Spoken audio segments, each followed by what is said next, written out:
right there. Oh, hey, what's up, man? We've been getting reports of zombies around here. I'm going to need you to pass the I'm not a zombie test. The I'm not a zombie test? What's the I'm not a zombie test? Don't worry, it's easy. Just one question. Do you eat human brains? No, I've never eaten human brains, but I'd be open to try it, just like I'm open to all ways of life. Want some granola? No thanks. So you do eat human brains. No, I don't. But you shouldn't judge anything until you tried it. So you would eat human brains. If the opportunity provided itself, I'd be open to it. The journey of 1,000 miles starts with the first step. Strength can overcome wisdom, obstacles, the whole path. No! The answer is no! No, I do not eat human brains.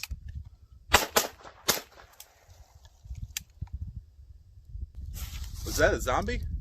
Yeah. Zombie.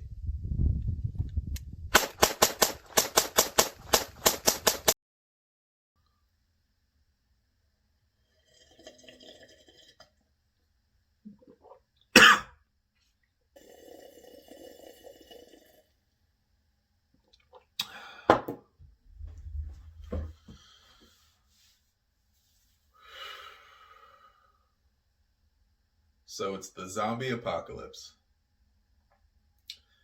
What if the people who took the vaccine turn into zombies? And not now. As of the filming of this video, it's January 2021. The vaccines are coming out. People are taking the vaccines. And what if the vaccine turns people into zombies? Not right after they take it. Not now. Like further down the road, like 6 months. And the people who didn't take the vaccine because they thought it was untested, they thought it was unproven, they were the ones who were left to fight off the zombie apocalypse. There's all sorts of guns out there. Which one do you choose? Well, let's start with caliber. Ideally, a 9mm or a 223, something like that, would probably be your best defensive caliber. But you can't carry 1,000 rounds of 9s on you. You can't carry 1,000 rounds of 223 on you without weighing yourself down quite a lot and slowing yourself down. Not something you want to do in a zombie apocalypse. 22s, however, they're lightweight, they're definitely deadly, and you can carry 1,000 rounds on you pretty easily. 1,000 rounds being 2 bricks, basically. Right now, I know because of Ammogeddon / pandemic / new buyers of guns out there, 22s are impossible to find. 30 cents a round, maybe, if you're willing to pay that. But I'm not. Luckily, about 3 years ago, I bought a couple cases of 22s, and right now I'm shooting off that stuff. But generally speaking, you know, in a normal situation, it's 3 cents a round, 4 cents a round, something like that. So 22s are very easy to stock up on. Now, there is a pretty horrible TV show some years back called Sons of Guns. They did a whole episode about which caliber was best for the zombie apocalypse, and honestly, I recommend you go watch that episode because it's pretty good. Now, the people in the show weren't great people. I mean, I think half of them went to jail, and the other half basically quit. Way to go, Discovery Channel. But one of the guys who came out of there pretty unscathed, I think his name was Joe, he came up with the ZK-22. It's a chassis or a bullpup stock that you put on a Ruger 1022. And that seemed to be a pretty good zombie defensive option. Now, my option is not the ZK-22. It's not even a Ruger 1022. It's the Ruger 1022's competition. However, for this application, it's basically the same size as the ZK-22 because it's a short barrel pistol. Now, this video almost did not happen. The day that I filmed that completely ridiculous intro, I went to get some B footage of me shooting the gun, and it just did not want to cycle.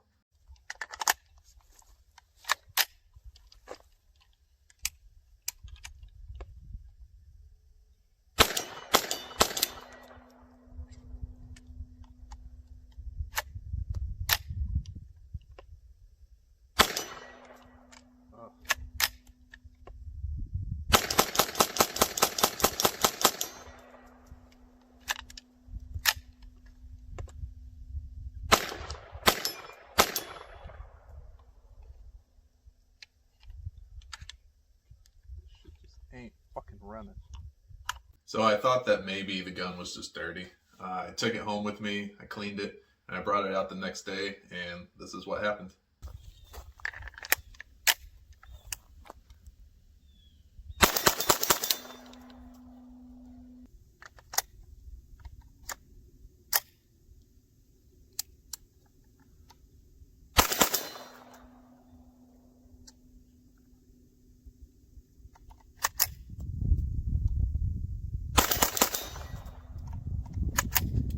So basically, same results.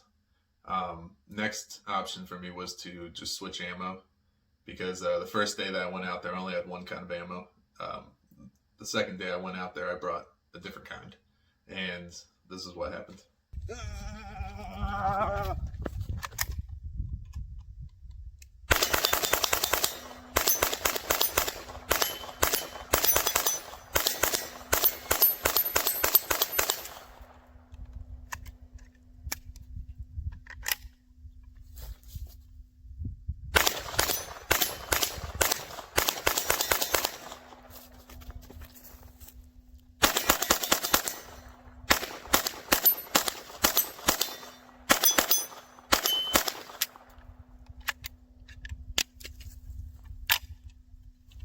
As you can see, when I switched to the right kind of ammo, the gun ran like a champ. So the ammo I started off with is this stuff, 22 Thunderbolt.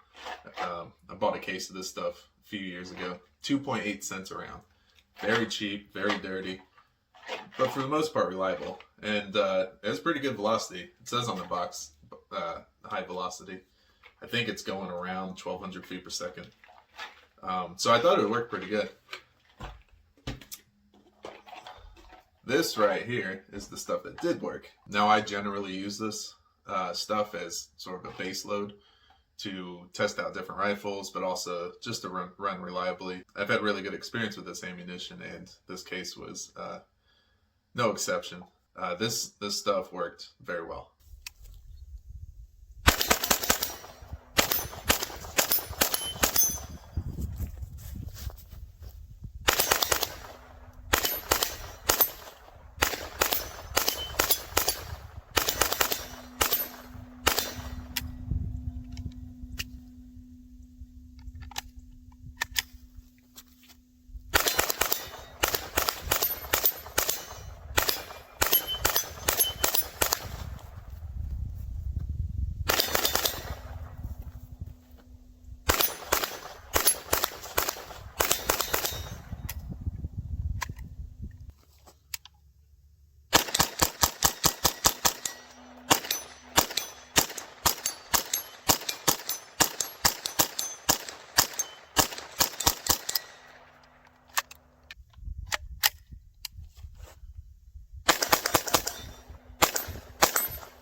Alright, so the gun of the video is the S&W M&P 15-22 P. P stands for pistol. Hence the pistol brace on here, which is probably the most defining addition to this gun.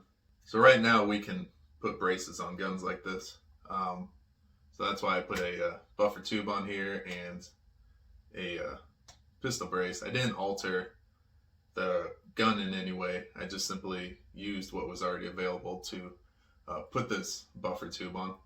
And the only thing I did was I put this single point sling attachment, which was a terrible idea, because nobody told me at the time that if you put a single point sling attachment on your gun, you're gonna probably hit yourself in the nuts a lot. So that's why I have decided to go with a 2-point sling attachment. And if you don't know what I'm talking about, if you have the gun slung up at a single point, whenever you go to drop it, it hangs like this, and you're probably gonna hit yourself in the nuts, or at least the tip of the dick. That's even worse. So I put a red dot sight on here with a quick detach mount because I also have the iron sights. The micro dot that's on here, it's made by CV Life. It's very cheap. It's about as cheap as you can get for a quality optic, but it's definitely doing the job just fine.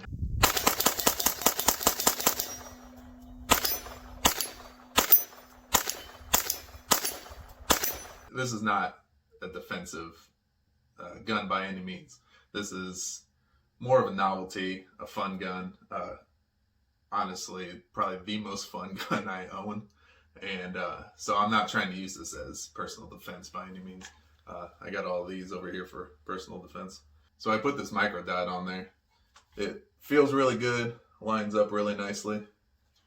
Now, because Smith & Wesson was brilliant enough to design this to accept most standard AR-15 parts, at least for the lower, you can put just about any AR-15 trigger in here. And I have the Strike Industries, I can't remember, I think it's called like the Battle Trigger or something like that. It's basically just a polished trigger, stainless steel and or nickel boron coating, I think. And it's incredibly smooth.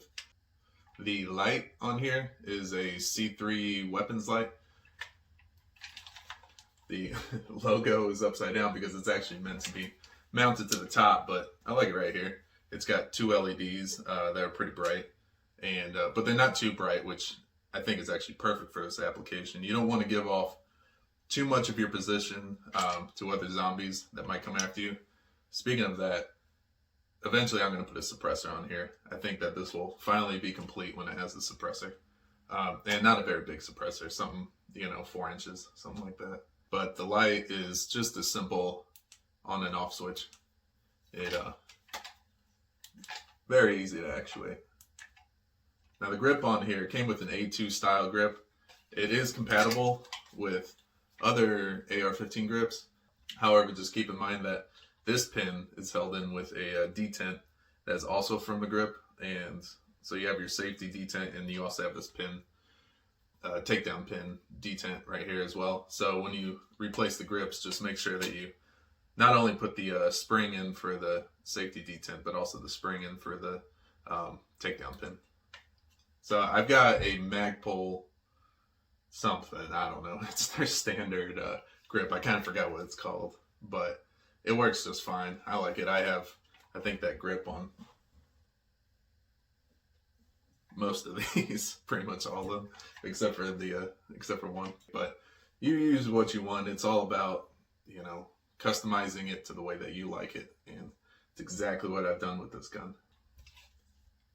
So another addition that I want to point out is this muzzle device. It's nothing special. I got it on eBay, I think, for like $10. And it just looks cool. That's all I got for you. When you got a zombie gun, you definitely want it to look cool. It doesn't have to be super accurate. It just has to do the job. And this thing does quite the job. That's supposed to sending tons and tons of 22s downrange.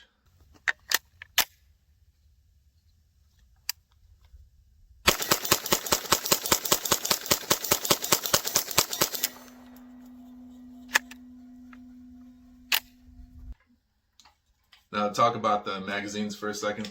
The magazines are amazing. They're great. There are a few cons, but these are cons that you can overcome. First off, there is a last shot hold open. However, I've got this lever right here, this battery assist device, and it seems to be, as you can see right here, it seems to be a little too heavy, I think, to automatically lock the bolt open on the last round. Whenever I have an empty magazine, it seems to come back just far enough, but not hold it back. So usually when I have an empty magazine, I just have to pull it back like that. But as you can see, it does stay back on the last round. One con about the mags with these followers, these easy load tabs, they are great. I mean, they do what they're supposed to do. However, when you're out there blasting with this thing, you might be putting your hand like this. And if that's the case, you're going to kind of get in the way of the follower track right here. And you might cause a malfunction if you're squeezing too tight. Now, as you can probably see in the videos, that usually when I start to feel that follower coming up, I take my hand and I just kind of go like this.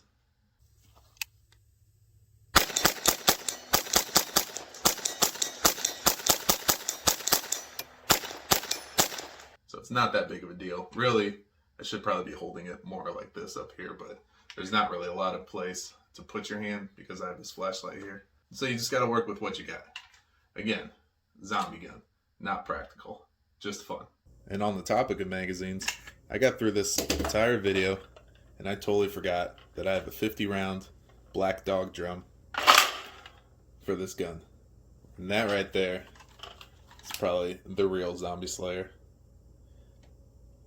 The only downside to this magazine is it does not stay back on the last round. However, that doesn't really seem to matter because it doesn't want to stay back anyways, and I think it's because of this battery assist device. One big pro about this gun and about 22s in general is that they're usually lightweight. This gun right now, as it sits, let's get out our handy dandy luggage weight scale thing. We'll go and weigh this thing. All right, there you go. 5.44 pounds. You know, about 5.5 pounds with the magazine, with all these accessories, with the brace. And this is not a light brace too. If you want to go with extra light, you can do the SBA 3. This is the SBA 4 adjustable brace. And if you want to put a CAC brace on there too, that's, you know, the Shockwave, that's going to take the weight down even more. You can definitely get this thing under 5 pounds. You take the sling off. I mean, this sling alone is probably, you know, with the sling attachments, it's probably about 1/2 pound. So without the sling, this thing's about 5 pounds. And one thing that's great about the weight and the ease of use of this gun is that you can give it to new shooters and they can have a lot of fun with it. So let's go to Meg and see how she feels about it.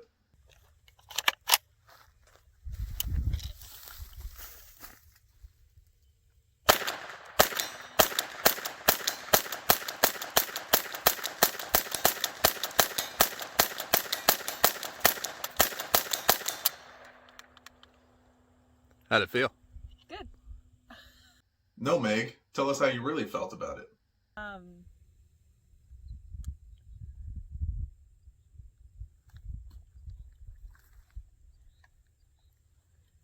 Felt amazing. Thanks, Meg. So one of the reasons why I wanted to do a video on this gun, Smith Wesson just released the updated version, or I guess the new generation, of the Smith Wesson M&P 1522P. It's a long name, guys, come on. But the main difference between the two of them, I mean, they're pretty much exactly the same. This is the first generation. I've had this gun for a very long time, 10 years maybe, and it's had literally thousands of rounds go through it. Nothing on it is broke. I don't think, like, the extractor hasn't broke. Nothing on the bolt is broke. I've swapped out tons of parts, but not because anything broke on it. And this thing just keeps on chugging along. Now, when I switched to the good kind of ammo, it was 99.9% reliable. I did have one malfunction.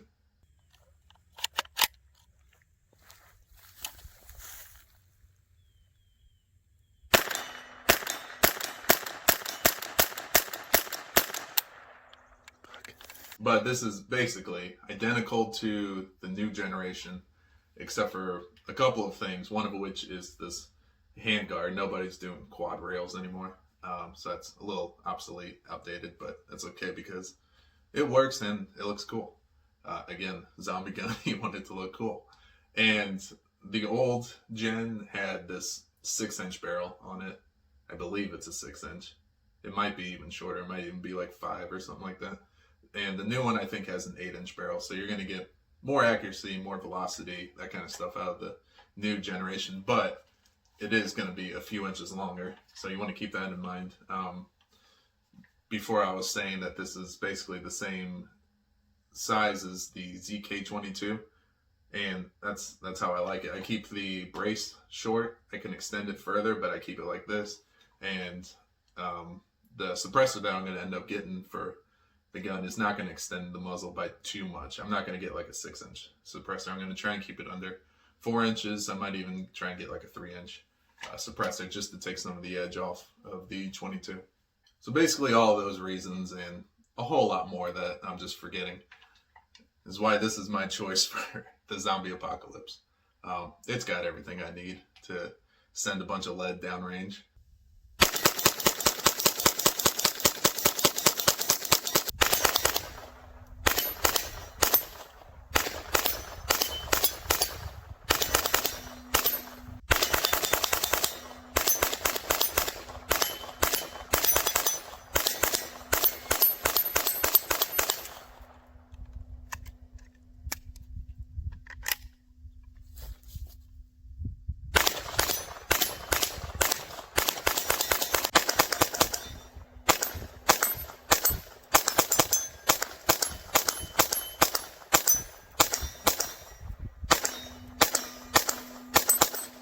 And let's face it, 22s are fine for zombies. A zombie's not going to be coming at you with body armor on.